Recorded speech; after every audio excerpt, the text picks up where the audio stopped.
In the beginning it was peaceful revolution, but because of the violence that was done by the regime, they answered the protests with bullets. Because of that, the war started. I'm Abdul Salam Hindawi. I'm from Syria.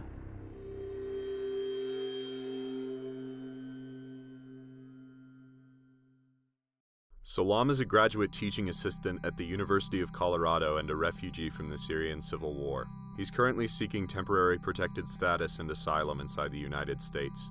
I met with him to talk about his escape from the Syrian army and to hear his unique perspective on the conflict which is ongoing.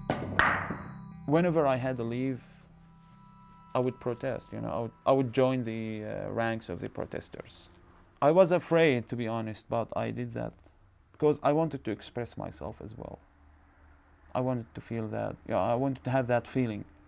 By the time his service was supposed to be over, the revolution was in full swing. The Syrian army refused to release Salam's class because so many soldiers had already defected. I realized, I was wasting my life. They're lying to us. They're not gonna release us. And large parts of that province was liberated by the FSA. So there was real threat to our safety. Salam decided to escape. I told my brother to call the site and say, my father is having a heart attack and I need to go see him. But that didn't work because, as I told you, leaves to Aleppo were forbidden. I came up with a new idea, a new plan. I told them my parents are coming to Damascus to see me. My father recovered from that heart attack and they're coming to Damascus to see me. Okay, and I was sent for a leave, for 48 hours leave, and I never came back. He makes it to Damascus where he catches a bus to Aleppo. While on the bus, he gets a call from his lieutenant. He called me. At that time, I was on the bus going to Aleppo after 4 hours of waiting in Damascus bus station because none of the transportation companies wanted to go to Aleppo. None of them. Until I finally found a bus going to Aleppo and I got on it. After like half an hour into the trip, he called me and he said, "How are you? How's everything? Where are you now?" I said, "I'm in Damascus. Don't forget to do me such and such." And in the middle of his talk, the signal was absent because we got into rural Damascus. Salam made it to Aleppo and met up with his family. He took another bus and fled north into Turkey. For several years, Salam had been close with a professor at Princeton.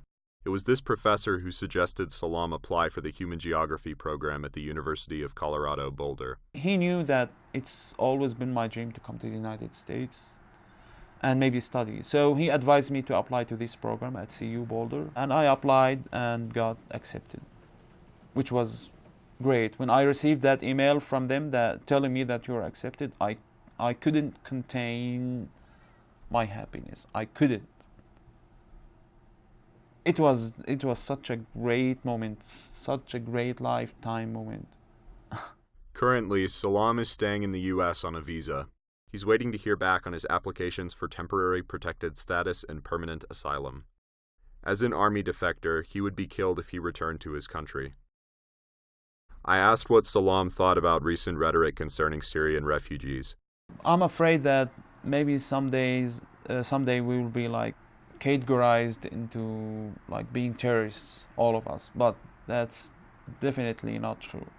However, the American government have legitimate reasons to be worried about that, and we're aware of that, and we appreciate everything the United States government does for Syrian refugees. Finally, I asked whether he thought stability in Syria could ever be achieved. I think the first thing that should happen is deposition of Bashar al-Assad. Because with the end of Bashar al-Assad, at least we will guarantee that the systematic killing of civilians will be over. After that, we can deal with ISIS and maybe eliminate them. But that will take a lot of political power, and I don't see any kind of that will in the near future. So unfortunately, the war will continue for some time at least. I'm separating my expectations from my wishes.